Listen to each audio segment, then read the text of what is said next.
That moment, the euphoria of the perfect AI demo fades away and a new feeling hits you, a deep pit in your stomach when the client asks the million-dollar question.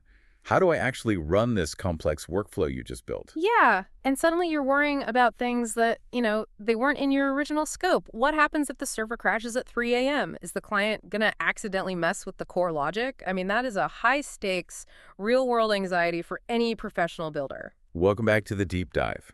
Today, we are tackling exactly that anxiety. We're getting into a massive blind spot for a lot of automation builders: professional delivery.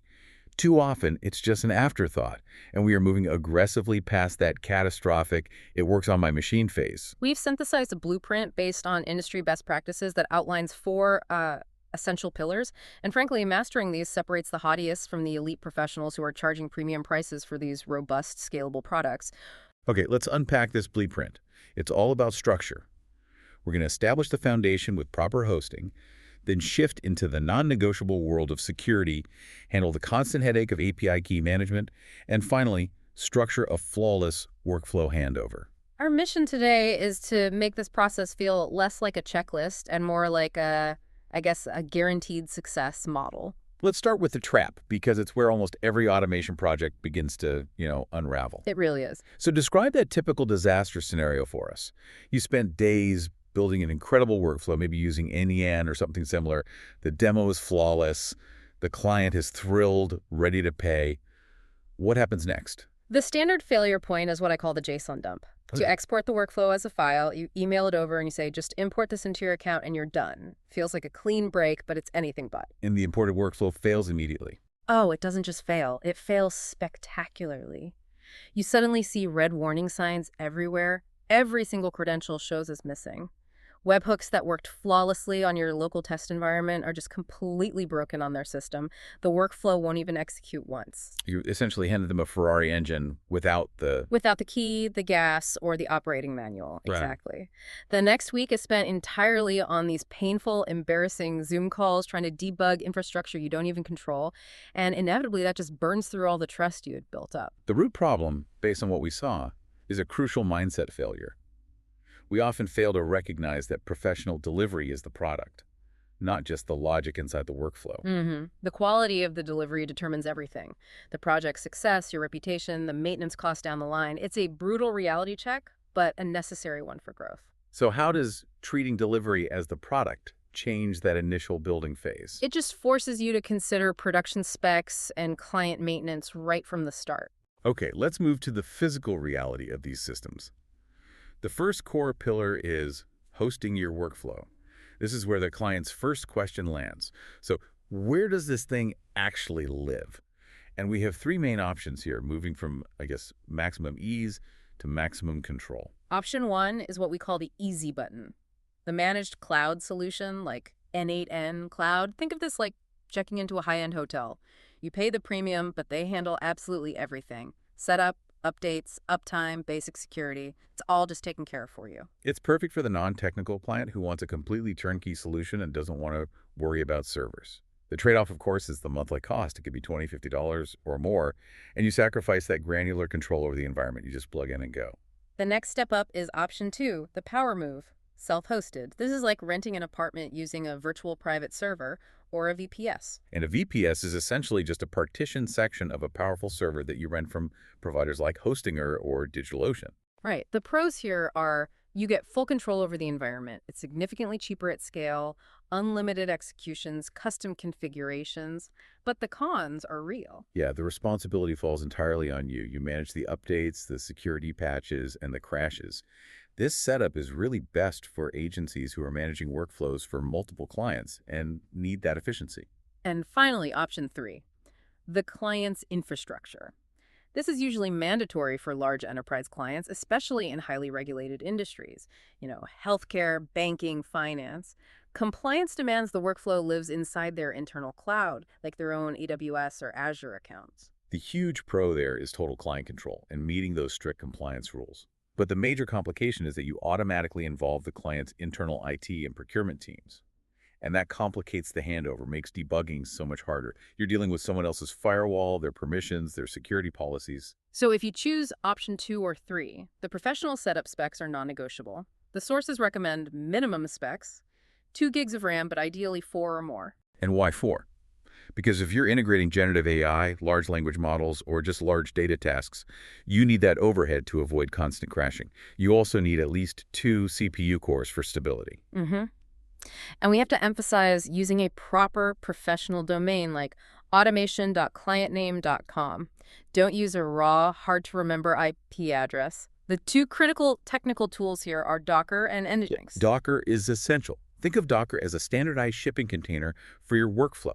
It packages up the application and all its dependencies so you can guarantee it will run identically, whether it's on your machine or the client server. And that eliminates, what, 90% of those "it works on my machine" issues? Exactly. And then you use Nginx as a reverse proxy. So Nginx acts as a secure gatekeeper standing in front of your workflow server. It handles the ID check, manages your SSL certificates, that's the HTTPS security layer, and it keeps the raw server IP hidden from the world. These 2 pieces are just standard for robust systems. So in these sensitive industries like finance or healthcare, why is that client infrastructure option almost always mandatory? It ensures they can meet enterprise compliance and have total control over that highly sensitive data. Okay, so once we decide where the workflow lives, the next immediate fear has to be security. And that's where we hit pillar 2. And frankly, it's no longer just a technical detail. I mean, in the current climate, data security is a massive legal risk. Ignoring it destroys reputations immediately. It's the fastest way to blow up your career. Let's look at the horror stories that illustrate the real danger. These aren't hypothetical. These things happen every single day to builders who are careless. Scenario 1, the hard-coded API key disaster. You've been lazy, you typed your OpenAI key directly into a node, you export that JSON file. The client then shares it internally, or worse, it ends up accidentally committed to a public GitHub repo. And bots are constantly scanning those repos. They will compromise those credentials within hours, racking up thousands in fraudulent charges. Scenario 2, you set up a webhook, and that's the digital entry point for external data with no authentication at all. A bad actor finds the URL and spams it continuously. Now your workflow is running thousands of useless executions, racking up massive unauthorized API costs for your client. In scenario 3, sensitive PII, personally identifiable information like client emails or health data, gets processed and logged without encryption. Boom. You've hit major regulatory compliance issues, huge fines, and potential lawsuits for both you and the client. The golden rule here is so simple, but it gets ignored all the time. Never, ever type secrets, API key, password, whatever, directly into a node. If you export that workflow, your secret is visible to anyone who sees that file, plain as day. So the professional solution is a 3-point checklist to secure the perimeter. First, you use environment variables. These live in a secure local file, the .env file, which is never committed to source control. Right, and you reference those secrets in your workflow using a token like variable name. So the workflow runs, but the secret itself never leaves that secure server environment. Second, always use webhook authentication. You have to use header authentication or IP whitelifting. This means only authorized services or requests from authorized locations can trigger your automation. Treat that webhook URL like the front door to a fortress. And third, use access control. This is the internal user management system. Give the client a conservative role, like editor or viewer, not admin, unless they truly need to manage the underlying infrastructure. Restrict their ability to modify sensitive nodes or settings. You know, it's funny, I still wrestle with prompt drift myself, just trying to keep the AI on track. And honestly, configuring these perfect access roles, it can feel just as difficult as optimizing a large language model. It demands a similar kind of meticulous focus. It really does. It's so easy to just focus on the code. Beyond the technical tools we just discussed, what is the single biggest policy risk with internal security that builders need to train their clients on? Sharing sensitive workflow exports that have those visible, hard-coded API keys inside. Welcome back to the deep dive. We are moving on to pillar 3, which is API key management, a source of guaranteed support headaches if you don't plan ahead. This is consistently the #1 support issue post-delivery, that dreaded missing credential error when the client tries to run the system. Exactly. You build the whole thing using your developer keys, and then the client imports the JSON, and suddenly every node is colored red because your keys didn't migrate with the file, and you end up spending 2 hours walking them through credential setup, which is not what they paid you for. We have 4 clear strategies to fix this, starting with a recommended approach for maximum professionalism, the Concierge method.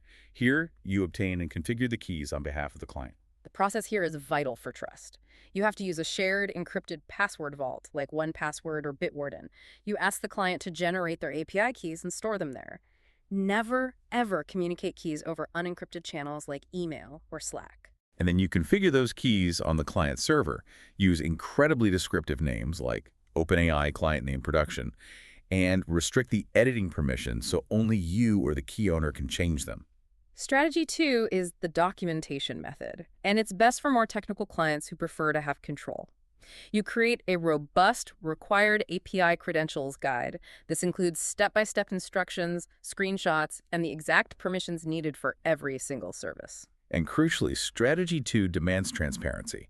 You have to include an estimated cost for service usage. Tell them, this OpenAI key is estimated to cost about 0.2 of a cent per request. That proactive transparency builds so much trust, it sets proper expectations. Strategy 3 is the ultimate clean start. Client credentials from day one. If the client is technical enough and the project is long-term, they create all the necessary API accounts, you get added as a collaborator, and you build the entire project using their accounts from the very beginning. Zero migration pain. And strategy 4 is the audit trail. Before the final handover, you create a final, centralized spreadsheet tracking every single credential. Lists the service, its purpose, who the owner is, the estimated cost, and the current status. This spreadsheet becomes a really essential part of the final documentation package.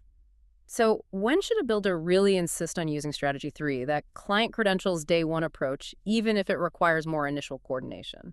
When the client is technical, the timeline is long, and the budget for services is already secured. Now for the final pillar, and arguably the most crucial for maintaining your sanity post-launch, the workflow handover, making your creation truly dummy-proof. Most people just send the JSON and say, good luck, which is exactly why clients break things almost immediately. Right. A professional handover, the kind you charge a premium for, requires 4 distinct components. First, visual documentation. While n8n nodes are great for the logic, they're terrible for presenting the big picture to an executive or an operator. You need a simpler view. Use a tool like Excalidraw or Lucidchart to create a simplified, plain English flow map. It should look like a simple diagram. Website form trigger, AI node for summarization, if-then logic, send Slack notification. It just reduces that complexity shock. And here's a pro tip from the sources. Include screenshots of the actual n8n workflow right next to your self-applied diagram. That way the client can visually match the simple concept to the complex code. It connects the dots for them. Component 2 is the operations manual. This is a robust document, not just some read-a file.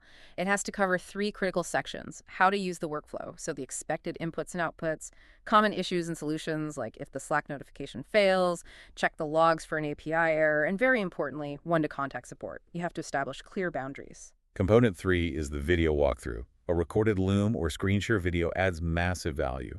It should have specific time segments. Start with a 2 to 3 minute overview, what the workflow does and its expected behavior. Keep it high level. Then, 3 to 5 minutes on how to monitor. Show them exactly where to check logs, where to look for the green success bar versus the red error indicator. This prevents that immediate client panic when they see the logs start moving. The 5 to 7 minute basic troubleshooting section is key to your freedom. How to restart the workflow, where to check for missing input data. This solves, 80% of the issues without you having to intervene? And finally, the red zone section. That measured, calm segment of 2 to 3 minutes where you explicitly identify the handful of highly sensitive nodes the client should never, ever touch. The OpenAI temperature setting, the HTTP request node talking to their database, or the crucial API credential nodes. Whoa. Just imagine for a second scaling this kind of rigor. 1 billion queries, the stability you'd get from that. It's incredible because you've not only built the system, but you've defined the operational boundaries of the system for everyone involved. And component 4 is the final insurance policy, the handover checklist. Before you walk away, you confirm that all workflows are tested in production, all client credentials are confirmed working, error handling is rigorously set up, all documentation is recorded and shared, and you schedule a non-negotiable 1-week follow-up check-in. You need that double confirmation to close the loop professionally. So what's the primary psychological benefit of sharing that red zone section in the video? It just establishes clear boundaries and prevents the client from accidentally breaking sensitive nodes. Let's zoom out now and consolidate the central lesson we extracted from this source material. The big idea is simple, but it's transformative. The workflow is not your product. the delivery, the entire professional, repeatable experience surrounding that workflow is the true product you sell. That is the pivotal shift in mindset. I mean, think about the stark financial contrast. You can be the person who delivers an incredible workflow poorly, resulting in an unhappy client, constant support requests, and a damaged reputation. That person charges, what, $1,000? Or you could deliver a decent workflow professionally with full documentation, proactive training, robust infrastructure, and security controls. That person creates a raving fan, charges $5,000 or more, and barely hears from the client post-launch because everything was set up correctly to just run on its own. Which professional do you want to be? We focus today on AI and automation workflows, but this kind of rigor, it applies to any complex system that needs to operate reliably outside of your direct control. So we want to leave you with this final provocative thought. We all build systems, whether they're digital or organizational. What critical organizational processes in your professional or personal life, outside of code, are still missing this essential operations manual, this defined red zone, and that professional handover checklist? Food for thought on stability and scale. We will see you on the next deep dive. Goodbye for now.